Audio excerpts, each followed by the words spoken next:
നാട്ടിലേക്ക് യാത്ര പോകാൻ ആഗ്രഹിക്കുന്നവർക്ക് വേണ്ടിയുള്ള വീഡിയോ ആണ്. ഇത് വേറൊന്നുമല്ല, 2 ദിവസം മുമ്പ് ഞാൻ ഒരു 800 ദിർഹംസിനൊക്കെ ടിക്കറ്റ് ഉണ്ടെന്ന് പറഞ്ഞൊരു വീഡിയോ ഇട്ടിരുന്നു.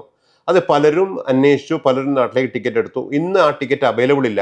കാരണം 19-ാം തീയതി വരെ 18-ാം തീയതി വരെ ഏകദേശം എല്ലാ വയ കണക്ഷൻസും ഫുള്ളാണ്. ഫുള്ളെന്ന് പറഞ്ഞാൽ ഏകദേശം ഫുള്ളാണ്. ഇപ്പോഴത്തെ ചാർജ് പ്രകാരം 1500-2000 ടിക്കറ്റ് വീണ്ടും മാറിയിരിക്കുകയാണ്.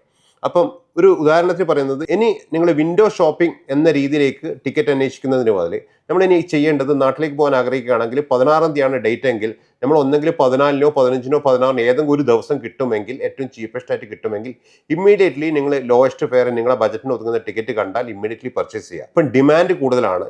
കാരണം ഇന്ത്യയിലേക്ക് നോർമൽ ട്രാവൽ ചെയ്യുന്ന ആൾക്കാർക്ക് ഇപ്പം നേരെ പകുതിയോ അതിൽ കുറവും എയർലൈൻസ് മാത്രമേ ഇന്ത്യയിലേക്ക് ഓപ്പറേറ്റ് ചെയ്യുന്നുള്ളൂ. അപ്പോൾ അതുകൊണ്ട് തന്നെ ട്രാവലേഴ്സ് കൂടുതലാണ്. അത് തിരിച്ച് അങ്ങോട്ടേക്കായാലും ശരി ഇങ്ങോട്ടേക്കായാലും ശരിയും ട്രാവലേഴ്സ് കൂടുതലായത് കാരണം ടിക്കറ്റ് അവൈലബിൾ ഇല്ല.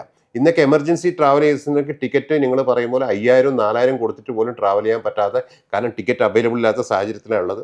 ഇന്ന് ഫ്യൂൽ സർചാർജ് പോലെ 4000-ൽ കൂടുതൽ പല എയർലൈൻസുകളും സർചാർജ് ഈടാക്കി തുടങ്ങിയിട്ടുണ്ട് ഇന്ത്യയിലേക്ക്.